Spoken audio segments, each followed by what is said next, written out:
എല്ലാവർക്കും സ്മാർട്ട് ഫണ്ട്സിലേക്ക് സ്വാഗതം.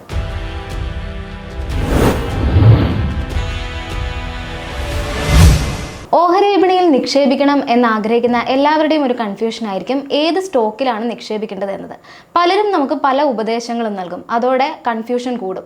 ഇങ്ങനെ വരുന്ന സാഹചര്യങ്ങളിൽ നമ്മൾ നോക്കുമ്പോൾ ചില സ്റ്റോക്കുകൾക്ക് നല്ല വിലയുണ്ടാകും, അതായത് നല്ല സ്റ്റോക്കുകൾക്ക് നല്ല വില കാണും, എന്നാൽ നമ്മുടെ കയ്യിൽ അത്രയും പണം ഉണ്ടാകില്ല. അപ്പോൾ അങ്ങനെ വരുന്ന സാഹചര്യങ്ങളിൽ എന്തിൽ നിക്ഷേപിക്കണം എന്ന ചോദ്യത്തിനുള്ള നല്ലൊരു മറുപടിയാണ് ETF എന്ന് പറയുന്നത്. നമുക്ക് എന്താണ് ETF എന്ന് ഇന്നത്തെ സ്മാർട്ട് ഫണ്ട്സിൽ പരിശോധിക്കാം. ശരിക്കും എന്താണ് ETF എന്നതുകൊണ്ട് ബേസിക്കായിട്ട് അർത്ഥമാക്കുന്നത്? ETF എന്ന് പറയുന്നത് എക്സ്ചേഞ്ച് ട്രേഡഡ് ഫണ്ട് തന്നെയാണ്. ഈ എക്സ്ചേഞ്ച് ട്രേഡഡ് ഫണ്ടിൻ്റെ ബെനിഫിറ്റ് എന്താണെന്ന് വെച്ചാൽ നമുക്ക് ചെറിയ തുക ഉണ്ടെങ്കിൽ പോലും നിക്ഷേപിക്കാൻ പറ്റും. ഉദാഹരണത്തിന് ചിലപ്പോൾ ഒരു സ്റ്റോക്ക് നല്ല സ്റ്റോക്കാണ് നമ്മൾ ഐഡൻറ്റിഫൈ ചെയ്യും. ആ സ്റ്റോക്കിൻ്റെ വില ചിലപ്പോൾ 2500-3000 ആയിരിക്കും. നമ്മളെ കയ്യിൽ ആകെ നിക്ഷേപിക്കാൻ ചിലപ്പം 2000-3000 കാണും. അപ്പോൾ അങ്ങനെ വരുമ്പോൾ ആ ഒരു സ്റ്റോക്ക് വാങ്ങിയാൽ നമ്മളിങ്ങനെയൊക്കെ ആലോചിക്കാം, ഒരു സ്റ്റോക്ക് വാങ്ങിയാൽ 2500 രൂപയാകും. ഇതിനിപ്പോൾ 10 രൂപ കൂടിയാൽ പോലും എനിക്ക് 10 രൂപയല്ലേ പ്രോഫിറ്റ് കിട്ടില്ല, അങ്ങനെ ചിന്തിക്കാം. അപ്പോൾ ഇങ്ങനെ നല്ല സ്റ്റോക്കുകൾ നമുക്ക് നിക്ഷേപിക്കാൻ ആഗ്രഹമുണ്ട്, എന്നാൽ നമ്മുടെ കയ്യിൽ വേണ്ടത്ര പണമില്ല. കൂടാതെ നമുക്ക് ഡയറക്റ്റായിട്ട് നമ്മുടെ ഒരു ഉദാഹരണത്തിന് നമ്മളിപ്പോൾ ഒരു സ്റ്റോക്ക് മാത്രം വാങ്ങിക്കഴിഞ്ഞാൽ ആ സ്റ്റോക്ക് എങ്ങാനും പൊട്ടിപ്പോയാൽ നമ്മുടെ മൊത്തം നിക്ഷേപം പോകുമല്ലോ. അപ്പോൾ ഇത്തരം സംഗതികൾക്കെല്ലാം പരിഹാരമാണ് നമ്മളിപ്പോൾ മ്യൂച്വൽ ഫണ്ടാണ് പലപ്പോഴും പറയാറുള്ളത്. മ്യൂച്വൽ ഫണ്ടിൻ്റെ ഒരു പോരായ്മ എന്ന് പറഞ്ഞു കഴിഞ്ഞാൽ നമുക്ക് തത്സമയം ട്രേഡിംഗ് നടത്താൻ പറ്റില്ല. എല്ലാ ദിവസവും വൈകുന്നേരമാണ് മ്യൂച്വൽ ഫണ്ടിൻ്റെ വില നിശ്ചയിക്കപ്പെടുന്നത്. അതിൻ്റെ നാവ് നിശ്ചയിക്കപ്പെടുന്നത് അന്നത്തെ ക്ലോസിംഗ് അനുസരിച്ചാണ്. അപ്പോൾ സ്വാഭാവികമായിട്ടും നമുക്ക് ലൈവായിട്ടുള്ള മാർക്കറ്റിൻ്റെ ബെനിഫിറ്റ് ഒന്നും കിട്ടില്ല. അവിടെയാണ് നമ്മുടെ എക്സ്ചേഞ്ച് ട്രേഡഡ് ഫണ്ടിൻ്റെ ബെനിഫിറ്റ് വരുന്നത്. അതൊരു സ്റ്റോക്ക് പോലെ നമുക്ക് എന്ത് ചെയ്യാൻ പറ്റും, തത്സമയം വാങ്ങാനും വിൽക്കാനും ഒക്കെ പറ്റും.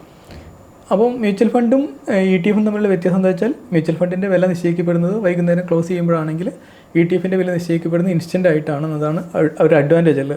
പിന്നെയോ ETF ഡൈവേഴ്സിഫിക്കേഷൻ നടക്കുന്നുണ്ട്. ഉദാഹരണത്തിന് സൃഷ്ടിയുടെ കയ്യിൽ ഒരു സ്റ്റോക്ക് വാങ്ങാനുള്ള പണം ഇല്ലെന്ന് കരുതുക, പക്ഷേ ഇവിടെ പാസീവ് ഇൻവെസ്റ്റ്മെൻറ്റ് നമുക്ക് നടത്താൻ പറ്റും. ഉദാഹരണത്തിന് നിഫ്റ്റിയിലുള്ള ഏറ്റവും മികച്ച 50 ഓഹരി നിഫ്റ്റി 50, അതിൽ ആർക്ക് നിക്ഷേപിക്കാൻ പറ്റും? ശ്രീഷയ്ക്ക് നിക്ഷേപിക്കാൻ പറ്റും. ചെറിയ രൂപയ്ക്ക് നിക്ഷേപിക്കാൻ പറ്റും. 1000 രൂപയ്ക്കോ 500 രൂപയ്ക്കോ ഒക്കെ എന്ത് ചെയ്യാൻ പറ്റും, നിക്ഷേപിക്കാൻ പറ്റും.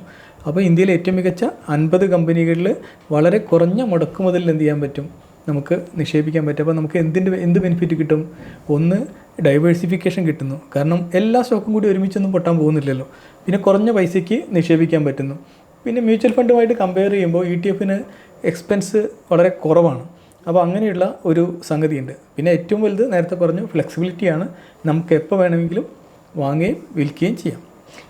അപ്പം ഇൻഡെക്സ് ഫണ്ടുകൾ എന്ന് പറഞ്ഞു കഴിഞ്ഞാൽ നിഫ്റ്റി 50യുടെ ആ ഒരു ഇൻഡെക്സ് കണക്കാക്കിയിട്ടാണ് ഇത് വർക്ക് ചെയ്യുന്നത്. അതുപോലെ ഗോൾഡിൻ്റെ പ്രൈസിൽ വർക്ക് ചെയ്യുന്ന ETF അതുപോലെ തന്നെ ബോണ്ടുകൾ, സർക്കാർ ബോണ്ടുകളൊക്കെ അടിസ്ഥാനമാക്കി പ്രവർത്തിക്കുന്ന ETF ചിലപ്പോൾ സെക്ടറുകൾ ലക്ഷ്യമാക്കി പ്രവർത്തിക്കുന്ന ETF എന്ന് വെച്ചാൽ ബാങ്ക് നിഫ്റ്റീനെ ബാങ്കിൽ ആ നിഫ്റ്റി ഇൻഡെക്സിനെ അടിസ്ഥാനമാക്കി പ്രവർത്തിക്കുന്നതുണ്ട്.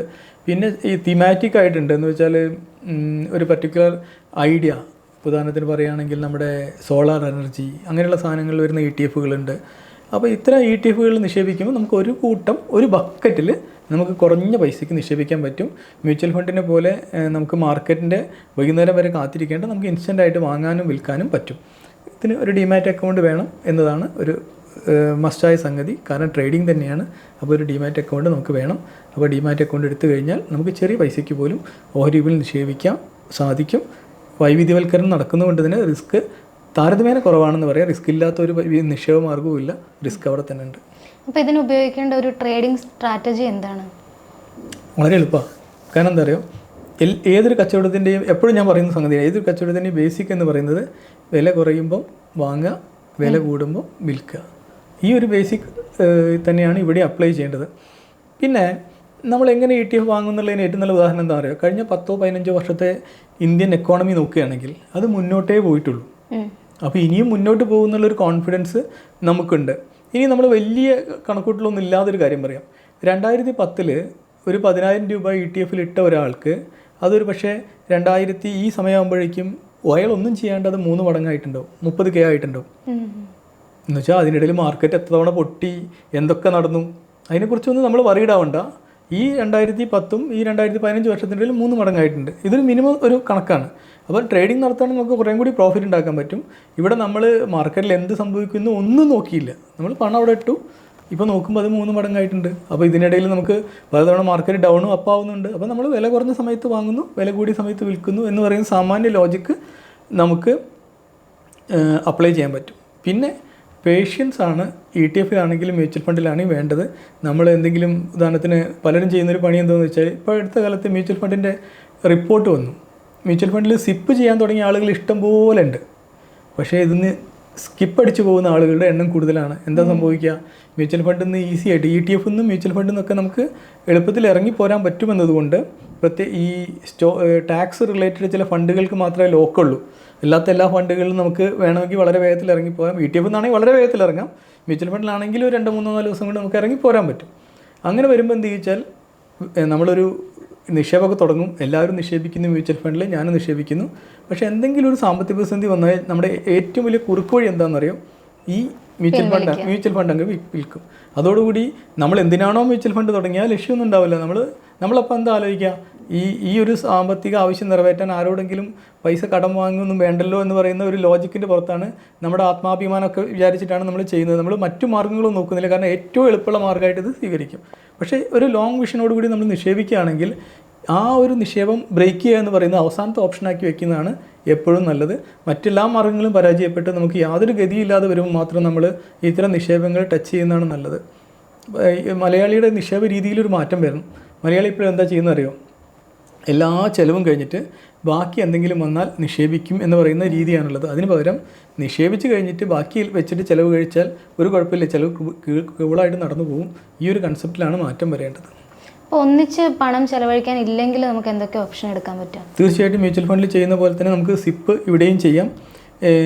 എല്ലാ മാസവും ഒരു 1000 രൂപ ഇടുകയാണെങ്കിൽ നമുക്ക് 1000 രൂപ ഇട്ടുകൊണ്ടേ പോകാം. നമുക്ക് കുറേയും കൂടി ലോങ് വിഷനോട് കൂടി നിക്ഷേപിക്കാൻ പറ്റണം. പിന്നെ വൈവിധ്യവൽക്കരണം വേണം. അപ്പോൾ നമ്മൾ Nifty 50 ഇൻഡെക്സിലുള്ള ഒരു ETF ഇട്ടിട്ട് പിന്നെ നമ്മളതിൽ കൊണ്ടുപോയിട്ടുണ്ടാകും. നമ്മൾ പിന്നെ ഗോൾഡ് ETF ഇട്ടാൽ മതി. പല കമ്പനികൾ ഒരേ ഫാൻ ഇറക്കും. ഉദാഹരണത്തിന് നിപ്പോണിൻ്റെ Nifty 50 ഉണ്ടായിരിക്കും, ചിലപ്പോൾ SBIയുടെ Nifty 50 ഉണ്ടായിരിക്കും. നമ്മൾ രണ്ടും വാങ്ങേണ്ട കാര്യമില്ല, ഒന്ന് വാങ്ങിയാൽ മതി.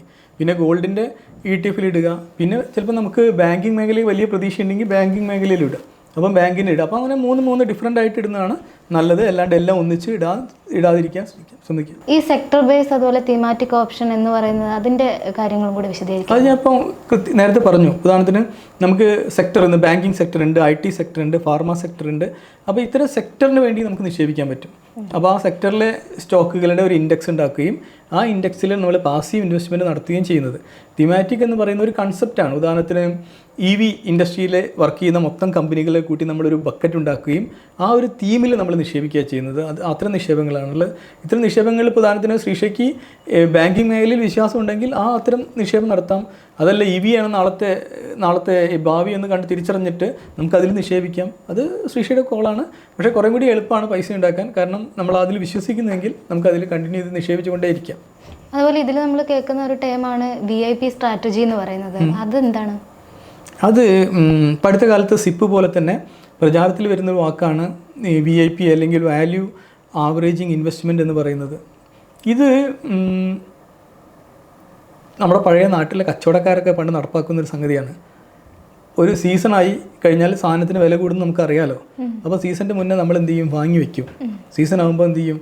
അത് വില കൂടുമ്പോൾ നമ്മൾ വിൽക്കും. അതുപോലെ ഉദാഹരണത്തിന് ഇപ്പം സിപ്പ് ആകുമ്പോൾ നമ്മൾ എന്താ ചെയ്യുന്നത് വെച്ചാൽ ശ്രീഷ എല്ലാ മാസവും 5000 രൂപ നിക്ഷേപിച്ച് പോകാൻ ചെയ്യുന്നത്. അപ്പോൾ നമുക്ക് കൃത്യമായിട്ട് നമ്മളെ ഫിനാൻഷ്യൽ കൺട്രോൾ നമുക്കില്ലെങ്കിൽ സിപ്പാണ് ഏറ്റവും നല്ല ഓപ്ഷൻ. കാരണം എന്താ? നമ്മളൊന്നും അറിയുന്നില്ല. എല്ലാ മാസവും നമ്മൾ 10,000 അല്ലെങ്കിൽ 5,000 നിക്ഷേപിച്ച് പോകും. നമ്മൾ വേറെ ഒന്നും അറിയുന്നില്ല.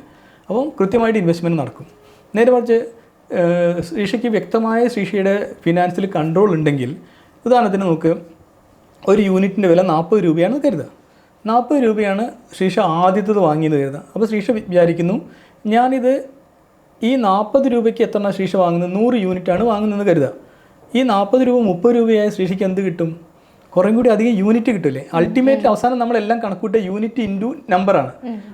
വില കുറയുമ്പോൾ നമ്മൾ കൂടുതൽ വാങ്ങുക. അപ്പോൾ എന്താ മെച്ചം?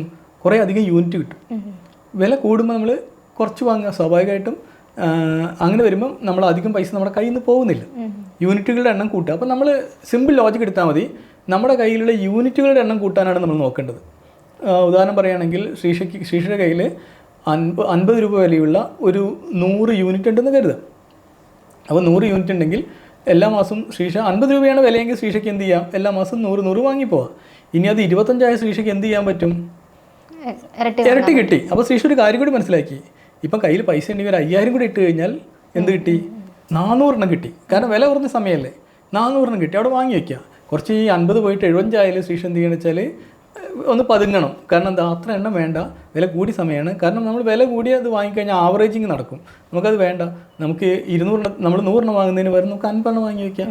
വില കുറയുമ്പോൾ നമ്മൾ കൂടുതൽ വാങ്ങുകയും വില കൂടുമ്പോൾ നമ്മൾ കുറച്ച് വാങ്ങുകയും ചെയ്യുന്ന ടെക്നോളജി. അങ്ങനെ വരുമ്പോൾ എന്ത് ചെയ്യുന്നത് വെച്ചാൽ മൊത്തം യൂണിറ്റുകളുടെ എണ്ണം കൂടും. അപ്പോൾ നമുക്ക് അവസാനം നമ്മളിത് വിൽക്കാൻ നോക്കുമ്പോൾ യൂണിറ്റുകളുടെ എണ്ണം ഇൻറ്റു പ്രൈസാണ് വരിക. അപ്പോൾ നല്ല വില കൂടിയ സമയത്ത് നമ്മൾ വിൽക്കുമ്പോൾ നമ്മളെ കയ്യിൽ ഇഷ്ടം പോലെ യൂണിറ്റ് ഉണ്ടാവും. അപ്പോൾ ആ രീതിയിൽ ഒരു സിമ്പിൾ ലോജിക്കാണ്. വില കുറഞ്ഞ സമയത്ത് കൂടുതൽ വാങ്ങുക, വില കൂടിയ സമയത്ത് കുറച്ച് വാങ്ങുക. വളരെ സിമ്പിൾ. അതാണ് VIP. അപ്പോൾ ഇത്രയും പറഞ്ഞതിൽ നിന്ന് ETF-ൻ്റെ ഒരു ബേസിക് ഐഡിയ മനസ്സിലായിട്ടുണ്ടാവുമെന്ന് വിചാരിക്കുകയാണ്. ETF-ഉം ഒരു ഓഹരി നിക്ഷേപത്തിൽ തന്നെ വരുന്നതാണ്, റിസ്കിന് വിധേയമാണ് എന്നുള്ളത് ഓർത്തുകൊണ്ട് തന്നെ നിക്ഷേപിക്കണം എന്നുള്ളതാണ്. അതുപോലെ നിങ്ങൾ ഇതിനെപ്പറ്റി കൂടുതൽ പഠിച്ച് അല്ലെങ്കിൽ സാമ്പത്തിക വിദഗ്ധരുമായി സംസാരിച്ചതിന് ശേഷം വേണം ഓഹരി നിക്ഷേപത്തിലേക്ക് ഇറങ്ങാനെന്ന് എപ്പോഴും ഓർക്കേണ്ടതുണ്ട്. കൂടുതൽ വീഡിയോസുമായി വീണ്ടും കാണാം. ഈ വീഡിയോ ഇഷ്ടമായെങ്കിൽ ചാനൽ സബ്സ്ക്രൈബ് ചെയ്യൂ.